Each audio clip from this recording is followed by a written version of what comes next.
कभी आपने महसूस किया है कि आपका दिमाग लगातार चल रहा है, जैसे कोई मशीन जो बंद ही नहीं होती। सुबह उठते ही थॉट शुरू हो जाते हैं, काम की चिंता, भविष्य का डर, पिछली गलतियों का पछतावा, और रात को सोने तक माइंड शांत नहीं होता। कभी-कभी ऐसा लगता है जैसे दिमाग के अंदर बहुत ज्यादा नॉइज है, इतना शोर कि इंसान खुद की आवाज भी नहीं सुन पाता। यही वो जगह है जहां माइंड रीसेट की जरूरत शुरू होती है। लेकिन सबसे पहले हमें समझना होगा कि हमारा माइंड आखिर ओवरलोड क्यों हो जाता है। आज की दुनिया में इंसान का दिमाग पहले से कहीं ज्यादा प्रेशर में है। हर दिन हजारों notification, social media, comparison, expectations, और ये सब मिलकर हमारे दिमाग को धीरे धीरे एक इनविजिबल प्रेशर में डाल देता है। आप बाहर से बिल्कुल नॉर्मल दिख सकते हो, लेकिन अंदर दिमाग थक चुका होता है, इमोशंस उलझे हुए होते हैं, और लाइफ की क्लैरिटी गायब होने लगती है। यही वो मोमेंट होता है जहां इंसान के अंदर एक सवाल उठता है, क्या मैं अपने दिमाग को रीस्टार्ट कर सकता हूं? क्या मैं खुद को फिर से एक नई शुरुआत दे सकता हूं?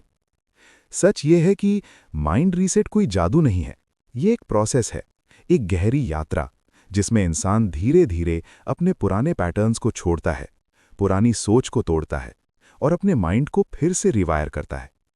लेकिन इस यात्रा का पहला कदम बहुत अजीब होता है, क्योंकि हर माइंड रीसेट एक मेंटल कोलैप्स से शुरू होता है। The moment of collapse. हर इंसान की जिंदगी में एक ऐसा समय आता है जब दिमाग अचानक सब कुछ संभालना बंद कर देता है। आपको लगता है कि आप बहुत स्ट्रांग हो, आप सब कुछ मैनेज कर लेंगे, लेकिन फिर एक दिन छोटी सी बात भी आपको बहुत भारी लगने लगती है। थोड़ा सा प्रेशर बहुत ज्यादा लगने लगता है, और धीरे धीरे दिमाग के अंदर एक अजीब सी थकान जमा होने लगती है। इसे कहते हैं मेंटल कोलैप्स। ये वो पॉइंट है जहां माइंड सिग्नल देता है कि अब बहुत हो गया, अब पुराने तरीके से जीना संभव नहीं है। जब माइंड कोलैप्स होता है तो सबसे पहले ओवर थिंकिंग बढ़ जाती है। दिमाग हर छोटी चीज के बारे में बहुत ज्यादा सोचने लगता है। आप बार बार वही थॉट सोचते हो, वही डर, वही चिंता, वही सवाल, और माइंड को एक सेकंड के लिए भी शांति नहीं मिलती। इस स्टेज पर कई लोगों को लगता है कि उनकी लाइफ कंट्रोल से बाहर जा रही है, लेकिन सच्चाई कुछ और है। असल में ये ब्रेकडाउन नहीं है, ये एक ब्रेक थ्रू की शुरुआत है, क्योंकि जब तक पुरानी सोच टूटती नहीं, नई सोच पैदा नहीं हो सकती। जब तक पुरानी आइडेंटिटी गिरती नहीं, नई आइडेंटिटी बन नहीं सकती। इसलिए मेंटल कोलैप्स डरने वाली चीज नहीं है, ये माइंड का तरीका है आपको बताने का कि अब बदलाव जरूरी है। और यहीं से शुरू होती है माइंड रीसेट की असली यात्रा। First step, awareness. Mind reset का पहला कदम कोई बड़ी टेक्निक नहीं है, कोई सीक्रेट हैक नहीं है, ये बस एक चीज है, अवेयरनेस। ज्यादातर लोग अपनी जिंदगी ऑटो पायलट मोड में जीते हैं। सुबह उठना, काम करना, फोन स्क्रॉल करना, सो जाना, और यही पैटर्न सालों तक चलता रहता है। लेकिन माइंड रीसेट तब शुरू होता है जब इंसान पहली बार अपने माइंड को ऑब्जर्व करना शुरू करता है। आप खुद से पूछते हो, मेरे दिमाग में असल में चल क्या रहा है? कौन से थॉट्स बार बार रिपीट हो रहे हैं? कौन सी चीजें मुझे अंदर से थका रही हैं? जब आप ये सवाल पूछते हो तो एक अजीब चीज होती है। आपको पता चलता है कि आपका माइंड आपके कंट्रोल में नहीं था, वो बस पुराने पैटर्न्स के हिसाब से चल रहा था। अवेयरनेस वो मोमेंट है जहां आप पहली बार अपने माइंड से अलग होकर उसे देखते हो, और जब ये होता है तो माइंड की पावर धीरे धीरे कम होने लगती है, क्योंकि अब आप उसके गुलाम नहीं रहे, अब आप उसके ऑब्जर्वर बन चुके हो।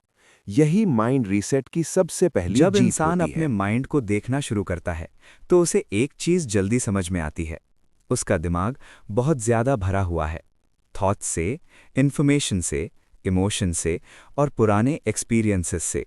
ये सब मिलकर माइंड को क्लटर कर देते हैं। इसलिए माइंड रीसेट का अगला स्टेप है डिटॉक्स। लेकिन ये सिर्फ बॉडी का डिटॉक्स नहीं है, ये है मेंटल डिटॉक्स। सबसे पहला डिटॉक्स है इन्फॉर्मेशन डिटॉक्स। आज का इंसान इतनी जानकारी कंज्यूम करता है जितनी इंसान का दिमाग नेचुरली प्रोसेस नहीं कर सकता। हर दिन reels, news, video, post, notification और ये सब मिलकर माइंड को लगातार ओवर स्टिमुलेट करते रहते हैं। डिटॉक्स का मतलब है कुछ समय के लिए इस नॉइज से दूर जाना, फ़ोन कम इस्तेमाल करना, सोशल मीडिया से ब्रेक लेना और अपने माइंड को थोड़ा सा साइलेंस देना। क्योंकि जब माइंड को स्पेस मिलता है तभी वो इमोशंस। कई बार इंसान सोचता है कि उसकी समस्या सिर्फ ओवरथिंकिंग है, लेकिन सच ये है कि ओवरथिंकिंग के पीछे अक्सर अनसुलझे इमोशंस होते हैं। पुरानी यादें, पुराने रिश्ते, कुछ अधूरे सवाल और कुछ ऐसे घाव जिन्हें हमने कभी ठीक होने का मौका ही नहीं दिया। हम उन्हें दबाते रहे, इग्नोर करते रहे और बिजी होकर उनसे भागते रहे। लेकिन माइंड एक अजीब चीज़ है। आप जितना उसे दबाते हो वो उतना ही अंदर जमा होता जाता है और एक समय ऐसा आता है जब ये सब मिलकर एक इमोशनल स्टॉर्म बन जाता है। यही कारण है कि माइंड रीसेट का अगला स्टेप होता है understanding emotional reset. Emotional waves. सबसे पहले हमें एक चीज समझनी होगी, इमोशंस स्थायी नहीं होते, वे वेव्स की तरह होते हैं, जैसे समुद्र की लहरें। वे आती हैं, ऊपर उठती हैं और फिर धीरे धीरे शांत हो जाती हैं। लेकिन ज्यादातर लोग इन लहरों से लड़ने लगते हैं। जब सैडनेस आती है तो वे उसे दबाने लगते हैं। जब एंगर आता है तो वे खुद को रोकने लगते हैं। जब डर आता है तो वे उससे भागने लगते हैं। लेकिन यही रेजिस्टेंस इमोशंस को और ज्यादा मजबूत बना देता है, क्योंकि माइंड को लगता है कि ये इमोशन बहुत खतरनाक है और फिर माइंड उसे बार बार रिपीट करने लगता है। इमोशनल रिसेट का पहला नियम है, इमोशन से लड़ो मत, उसे समझो। जब कोई इमोशन आए बस उसे नोटिस करो। खुद से कहो, मैं अभी गुस्सा महसूस कर रहा हूँ, मैं अभी डर महसूस कर रहा हूँ, मैं अभी उदासी महसूस कर रहा हूँ। जैसे ही आप इमोशन को पहचान लेते हो, उसकी ताकत आधी हो जाती है, क्योंकि अब माइंड उससे भाग नहीं रहा, अब वो उसे समझ रहा है। Emotional release. कई बार लोग कहते हैं कि मुझे पता है कि मैं दुखी हूं, लेकिन मैं इससे बाहर नहीं निकल पा रहा। इसका कारण ये है कि उन्होंने उस इमोशन को कभी रिलीज ही नहीं किया। इमोशन को दबाने से वो खत्म नहीं होता, वो बस अंदर गहराई में चला जाता है और फिर सही समय देखकर वो फिर से बाहर आ जाता है। इमोशनल रीसेट का दूसरा स्टेप है इमोशनल रिलीज। हर इंसान का रिलीज का तरीका अलग होता है। कुछ लोग लिखकर अपने इमोशंस बाहर निकालते हैं। इसे कहते हैं जर्नलिंग। जब आप कागज पर लिखते हो कि आपके अंदर क्या चल रहा है, तो माइंड हल्का महसूस करने लगता है। कुछ लोग रोकर हल्का महसूस करते हैं। समाज हमें सिखाता है कि रोना कमजोरी है, लेकिन सच ये है कि रोना एक नेचुरल रिलीज सिस्टम है। जब आप रोते हो तो शरीर के अंदर जमा इमोशनल प्रेशर बाहर निकलने लगता है। कुछ लोग वॉक करते हैं, कुछ लोग मेडिटेशन करते हैं, कुछ लोग बस साइलेंस में बैठते हैं। महत्वपूर्ण ये नहीं है कि आप कौन सा तरीका चुनते हो। महत्वपूर्ण ये है कि इमोशन को फ्लो करने दो, उसे ब्लॉक मत ऑब्जर्विंग करो। Without becoming emotional. Emotional reset का तीसरा स्टेप है इमोशनल डिस्टेंस।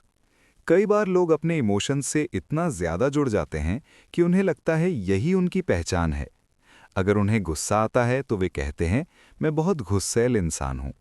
अगर उन्हें डर लगता है तो वे कहते हैं, मैं बहुत कमजोर हूं। लेकिन ये सच नहीं है। इमोशन आपकी पहचान नहीं है, ये बस एक टेम्पररी स्टेट है। इमोशनल डिस्टेंस का मतलब है अपने इमोशन को देखना, लेकिन उससे खुद को जोड़ना नहीं।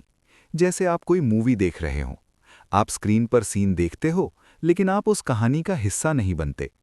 जब आप इमोशन को इस तरह देखते हो तो एक अजीब चीज होती है।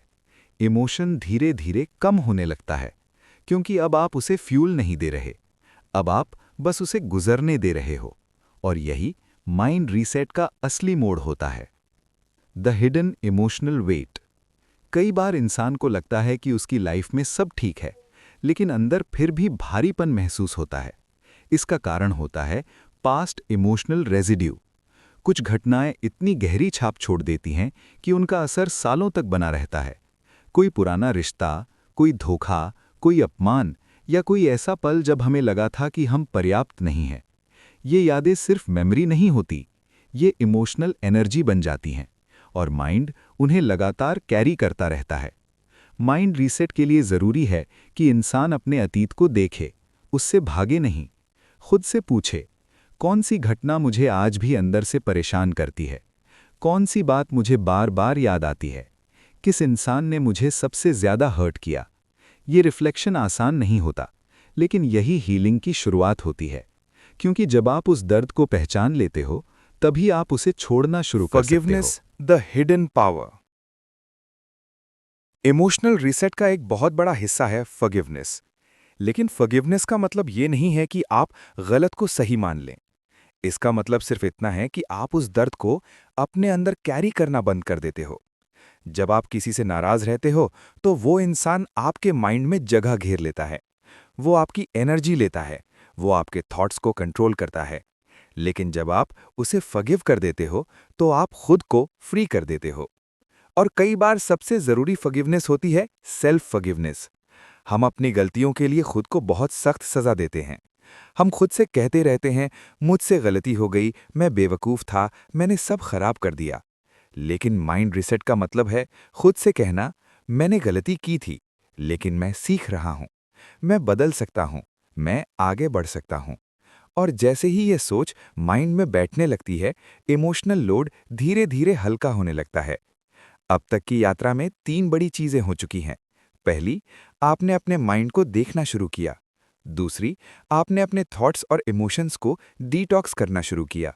और तीसरी, आपने अपने अंदर जमा पुराने इमोशनल वेट को रिलीज करना शुरू किया। लेकिन माइंड रीसेट अभी पूरा नहीं हुआ, क्योंकि एक चीज अभी भी बाकी है। वो है मेंटल लूप्स, वही पैटर्न्स जो बार बार हमें उसी जगह वापस ले आते हैं। और अगला चैप्टर होगा ब्रेकिंग द माइंड लूप्स, जहां इंसान सीखता है कि अपने माइंड की पुरानी प्रोग्रामिंग को कैसे बदला जाए। जब इंसान अपने माइंड को ऑब्जर्व करना शुरू करता है और इमोशंस को रिलीज करना सीख जाता है, तो उसे एक और गहरी चीज समझ में आने लगती है। वो है मेंटल लूप्स। हर इंसान के माइंड में कुछ अदृश्य लूप्स होते हैं, ऐसे पैटर्न्स जो बार बार रिपीट होते रहते हैं। वही थॉट्स, वही रिएक्शंस, वही गलतियां और वही रिजल्ट। कई बार इंसान सोचता है कि उसकी लाइफ आगे क्यों नहीं बढ़ रही, लेकिन असल में वो बार बार उसी मानसिक लूप में फंसा हुआ होता है। माइंड रीसेट का अगला स्टेप है इन लूप्स को पहचानना और तोड़ना। The invisible pattern. Mental loops अक्सर इतने सटल होते हैं कि हमें पता ही नहीं चलता कि वे मौजूद हैं। मान लीजिए, आप किसी काम को शुरू करना चाहते हैं, लेकिन जैसे ही आप शुरुआत करने लगते हैं, आपके माइंड में एक थॉट आता है, अगर मैं फेल हो गया तो? ये थॉट डर पैदा करता है। डर आपको एक्शन लेने से रोक देता है, और जब आप एक्शन नहीं लेते तो रिजल्ट भी नहीं मिलता। फिर माइंड कहता है, देखा, तुम कर ही नहीं सकते, और यही थॉट और मजबूत हो जाता है। ये एक क्लासिक फियर लूप है। इसी तरह कुछ लोग कंपैरिजन लूप में फंसे होते हैं। वे लगातार दूसरों को देखते हैं, सोशल मीडिया स्क्रॉल करते हैं और खुद को कम महसूस करते हैं। कुछ लोग ओवर थिंकिंग लूप में फंसे होते हैं। वे हर चीज को इतना ज्यादा सोचते हैं कि कोई निर्णय ही नहीं ले पाते। और कुछ लोग सेल्फ डाउट लूप में रहते हैं, जहां माइंड बार बार कहता है, तुम पर्याप्त नहीं हो। माइंड रीसेट का सबसे बड़ा काम है इन लूप्स को पहचानना। Awareness of the loop. Loop तोड़ने का पहला कदम है अवेयरनेस। जब तक आप ये नहीं पहचानते कि आप एक पैटर्न में फंसे हुए हैं, तब तक आप उससे बाहर नहीं निकल सकते। अपने आप से पूछिए, क्या मेरी लाइफ में कुछ चीजें बार बार रिपीट हो रही हैं? क्या मैं हर बार उसी तरह रिएक्ट करता हूं? क्या मैं हर बार उसी तरह फेल होता हूं? अगर जवाब हाँ है, तो इसका मतलब है कि आपका माइंड एक लूप में चल रहा है। अवेयरनेस एक टॉर्च की तरह है। ये अंधेरे में छिपे पैटर्न्स को दिखा देती है, और जैसे ही लूप दिखने लगता है, उसे तोड़ना संभव हो जाता है। Trigger identification. हर मानसिक लूप के पीछे एक ट्रिगर होता है। ट्रिगर वो छोटी सी चीज होती है जो पूरे पैटर्न को एक्टिवेट कर देती है। कभी कभी ये एक शब्द होता है, कभी एक मेमोरी, कभी कोई इंसान, और कभी सिर्फ एक इमोशन। मान लीजिए, आपको बचपन में किसी ने कहा था, तुम कुछ खास नहीं हो। ये एक छोटा सा वाक्य था, लेकिन ये माइंड में एक गहरा बीज बन गया। अब जब भी आप कोई नया काम शुरू करते हो, वही आवाज माइंड में गूंजने लगती है, तुम ये नहीं कर सकते। ये है ट्रिगर। माइंड रीसेट में ट्रिगर पहचानना बहुत ज़रूरी है, क्योंकि जब आप ट्रिगर पहचान लेते हो तो आप अपने रिएक्शन को कंट्रोल करना शुरू कर सकते हो। अब माइंड ऑटोमेटिक मोड में नहीं चलता, अब आप कॉन्शियस मोड में आ जाते हो। जब आप लूप और ट्रिगर पहचान लेते हो तो अगला स्टेप आता है पैटर्न इंटरप्शन।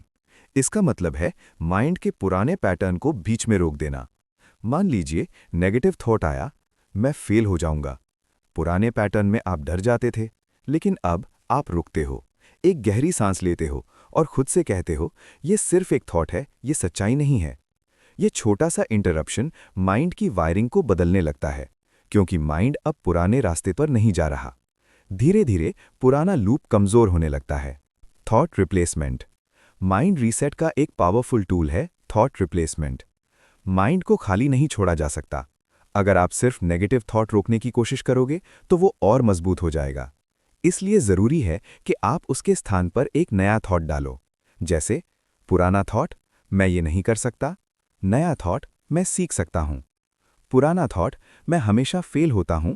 नया थॉट, हर अनुभव मुझे बेहतर बना रहा है। जब आप बार बार नए थॉट्स रिपीट करते हो तो माइंड धीरे धीरे नई प्रोग्रामिंग स्वीकार करने लगता है। यही है ब्रेन रीवायरिंग। Behavioural shift. सिर्फ थॉट बदलना काफी नहीं है। माइंड रीसेट के लिए एक और चीज जरूरी है, एक्शन। क्योंकि माइंड सबसे ज्यादा सीखता है एक्सपीरियंस से। अगर आपका लूप प्रोक्रास्टिनेशन का है तो आपको छोटे छोटे एक्शन लेने होंगे। अगर आपका लूप डर का है तो आपको छोटे छोटे रिस्क लेने होंगे। जब आप नया व्यवहार दोहराते हो तो माइंड नया पैटर्न सीखने लगता है। धीरे धीरे पुरानी वायरिंग कमजोर हो जाती है और नया पैटर्न आपकी नई पहचान बन जाता है।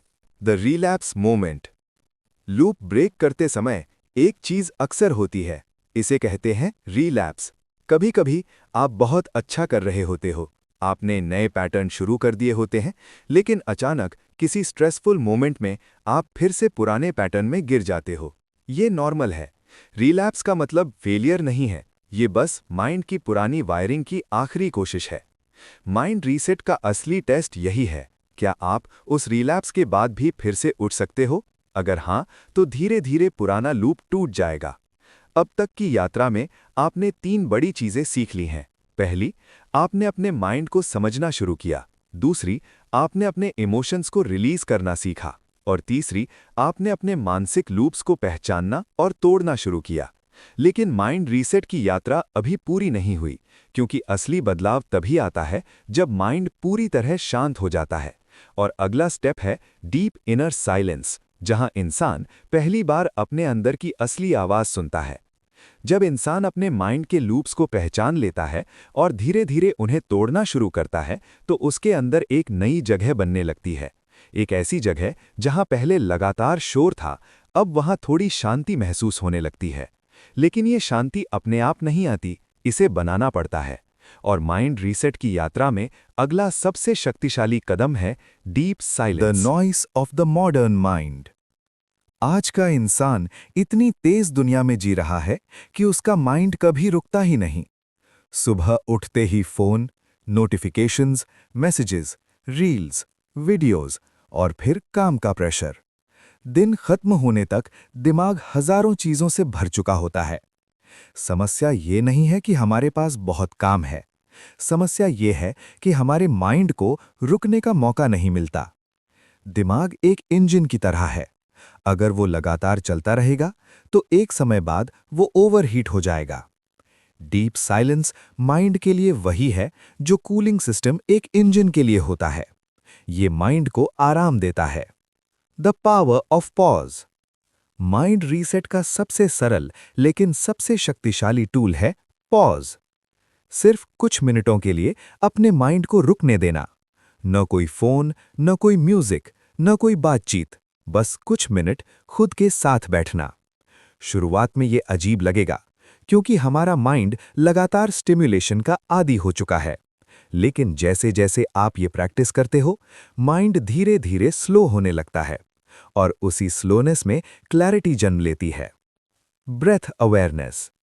डीप साइलेंस तक पहुंचने का सबसे आसान रास्ता है ब्रेथ अवेयरनेस। आपको कुछ खास करने की जरूरत नहीं है, बस अपनी सांस को ऑब्जर्व करना है। जब आप सांस लेते हो, महसूस करो कि हवा अंदर जा रही है। जब आप सांस छोड़ते हो, महसूस करो कि शरीर रिलैक्स हो रहा है। सांस एक एंकर की तरह काम करती है। थॉट्स आते रहेंगे, लेकिन आपकी अवेयरनेस बार बार सांस पर लौट आएगी। धीरे धीरे माइंड का शोर कम होने लगता है और एक नई आंतरिक शांति पैदा होती है। Body awareness. कई बार हमारी मानसिक टेंशन शरीर में जमा हो जाती है। शोल्डर्स टाइट हो जाते हैं, जॉ स्टिफ हो जाता है, चेस्ट भारी महसूस होती है।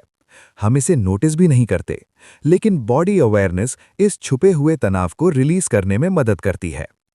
कुछ सेकंड के लिए अपने शरीर को महसूस करें। क्या आपके कंधे टाइट है? क्या आपकी सांस तेज है? क्या आपके माथे पर तनाव है? अब धीरे धीरे इन मसल्स को रिलैक्स करें।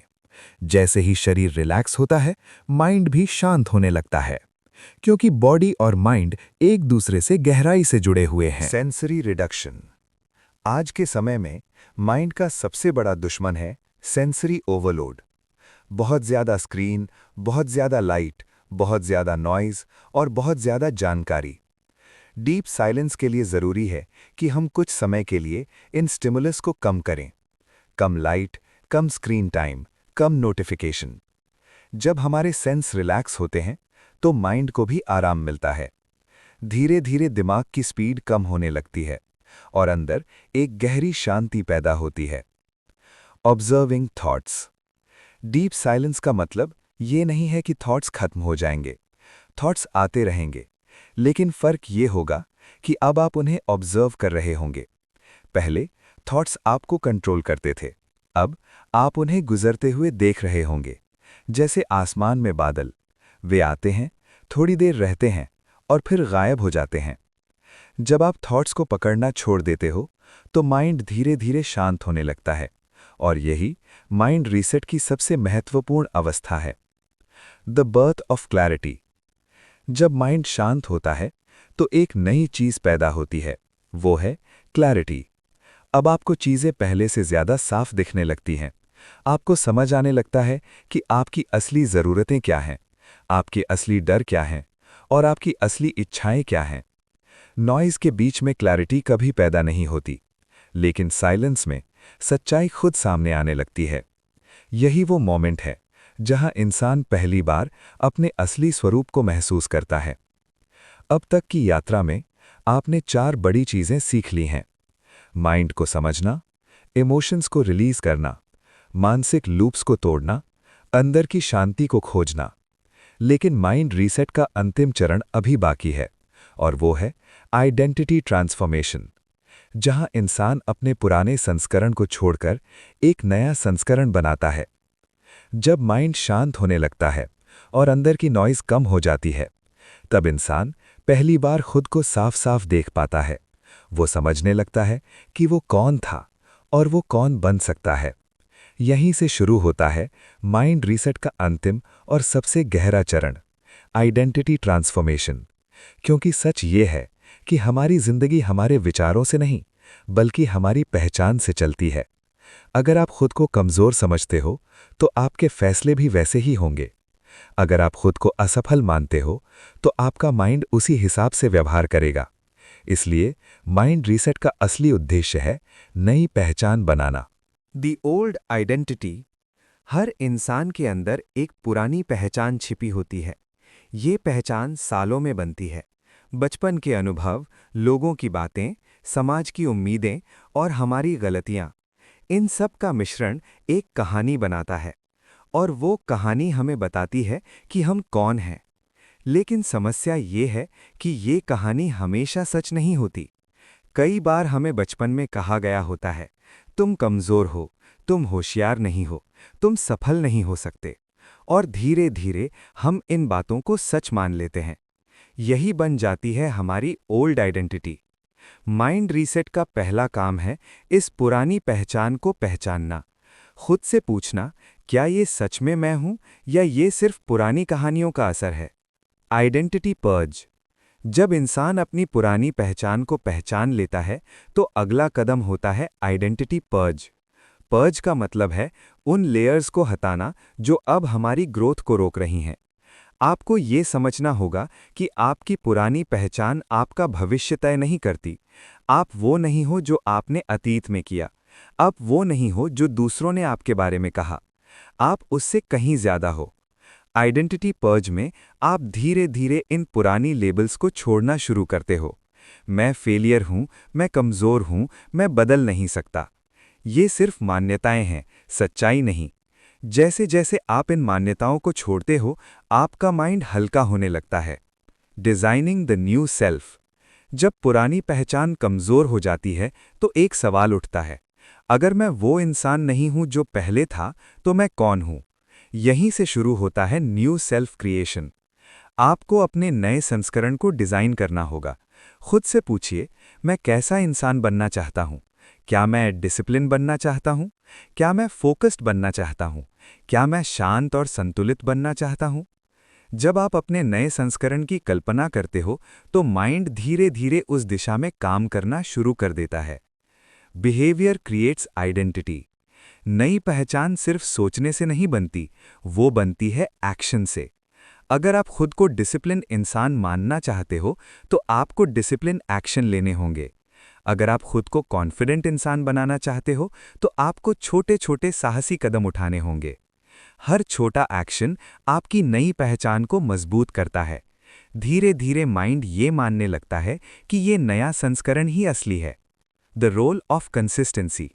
माइंड रीसेट एक दिन में नहीं होता, ये एक प्रक्रिया है। कभी कभी आप वापस पुराने पैटर्न में गिरेंगे, कभी कभी आपका माइंड फिर से डर पैदा करेगा, लेकिन फर्क ये होगा कि अब आप जागरूक होंगे। आप फिर से उठेंगे, फिर से कोशिश करेंगे और धीरे धीरे नई पहचान मजबूत होती जाएगी। कंसिस्टेंसी माइंड रीप्रोग्रामिंग का सबसे बड़ा हथियार है। छोटे छोटे कदम, हर दिन, लंबे समय तक, यही स्थायी परिवर्तन लाते हैं। जब इंसान अपनी थॉट्स को समझ लेता है, इमोशंस को रिलीज कर देता है, मानसिक लूप्स को तोड़ देता है और नई पहचान बनाना शुरू कर देता है, तो एक समय ऐसा आता है जब माइंड पूरी तरह बदल जाता है।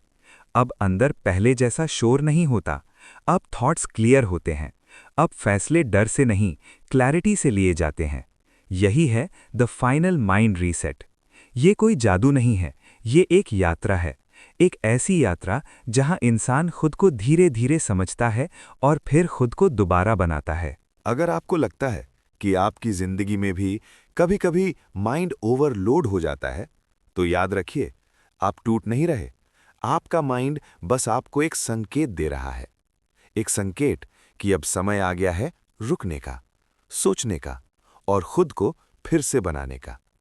क्योंकि हर इंसान के अंदर एक नई शुरुआत की क्षमता होती है और माइंड रीसेट की ये यात्रा आपको वहीं ले जाती है जहां आप सिर्फ जी नहीं रहे होते, बल्कि सच में अपने जीवन को कंट्रोल कर रहे होते हैं।